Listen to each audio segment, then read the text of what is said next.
ሰላም ጤና ይስጥልን ውድ የቻናላችን ተከታታዮች፣ እነሆ የዕለቱን ዜና ይዘንላችሁ ቀርበናል። በመጀመሪያም አርዕስተ ዜና። የ65 ቢሊዮን ዶላሩ የአሜሪካ መከላከያ ጋሻ ሊበጠስ ነው።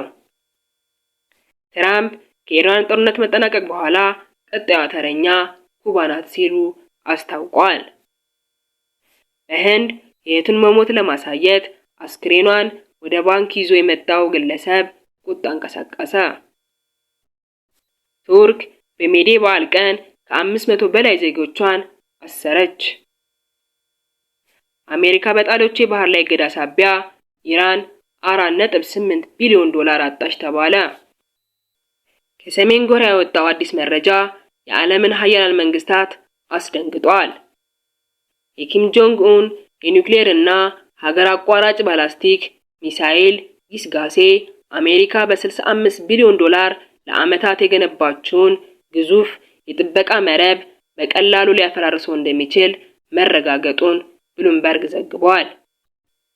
ፒዮንግያንግ በዓመት የምታመርተው የኒውክሌር እና የሀገር አቋራጭ የሚሳኤል መጠን ከታላላቅ ሀገራት ድምር በላይ መሆኑና አዲሱ ሚሳኤሏ በአሜሪካ ላይ ከፍተኛ ስጋት ደቅኗል።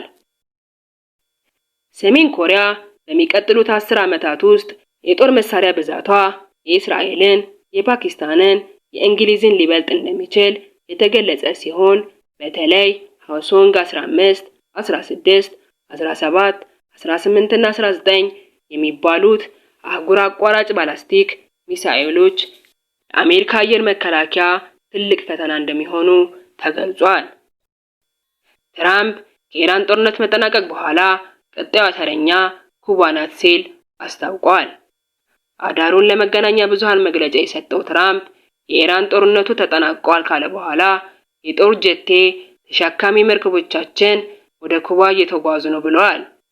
እናም ኩባን በአጭር ጊዜ ውስጥ እንቆጣጠራታለን ሲል ዝተዋል።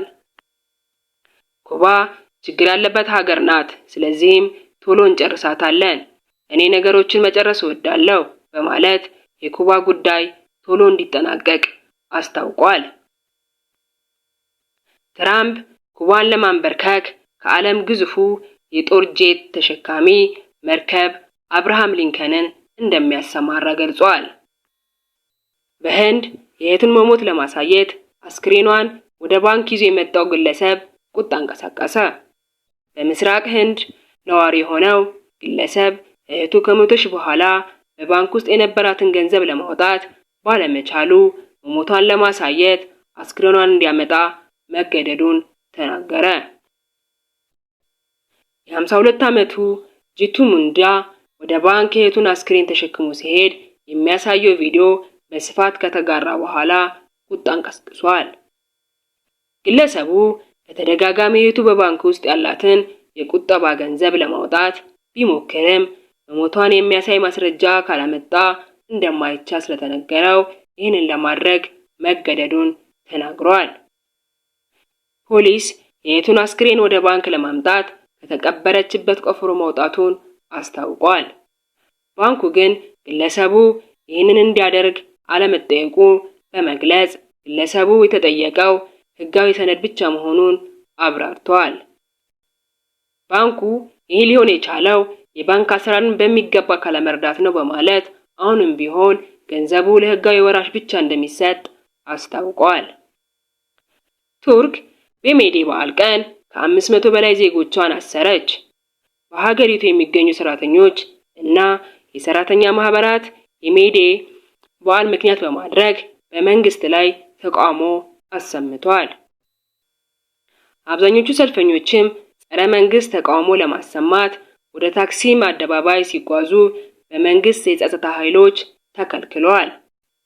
ፖሊሶች የበረታው ተቃውሞ ለማብረድ አስለቃሽ ጭስ እስከ መጠቀም ደርሰዋል ተብለዋል።